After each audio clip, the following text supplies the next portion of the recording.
What I really want to share with you tonight is the sheer excitement that comes from asking the big constitutional questions.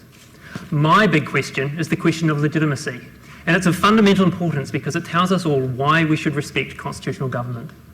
The first component of my research asks, what are the standards that we use to assess legitimacy? Now, we're all very familiar with the values that tend to underlie good government, things like democracy, the rule of law, and fundamental human rights. But these aren't enough by themselves. What we really need is some way of institutionalising those values within the constitutional system. Now, by far the most popular way of doing this around the world is the device of the written constitution. That device is in fact so popular that the sorts of characteristics we associate with written constitutions, things like formal entrenchment and judicial review of legislation, these things have become the de facto standard we use to assess constitutional legitimacy internationally. Now in New Zealand, we have an unwritten constitution, which means those characteristics, they're not part of our tradition of government.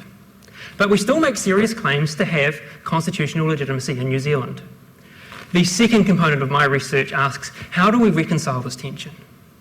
What my research suggests is that while the unwritten nature of our constitution creates a degree of uncertainty around where the boundaries of legitimate government begin and end, it also creates an important degree of uncertainty about which decision makers have ultimate authority to make constitutional decisions.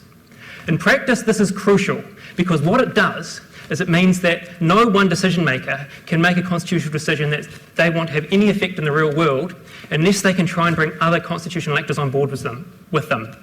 Politicians, for example, need judges to be able to understand and respect their decisions if they're going to have any effect in the real world. So the only way that those decision makers are going to have their views taken seriously is if they can show in their decision making they are respecting democracy, the rule of law, fundamental human rights.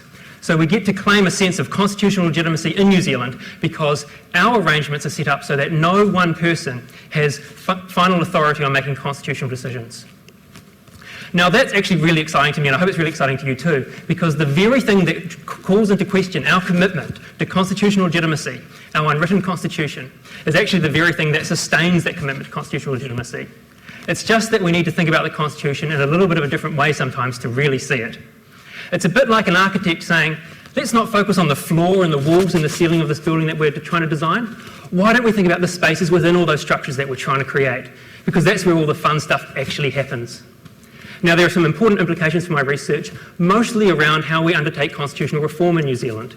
Issues like the place of the Treaty of Waitangi, whether we should become a republic, these are going to be issues that are part of the national conversation for the foreseeable future.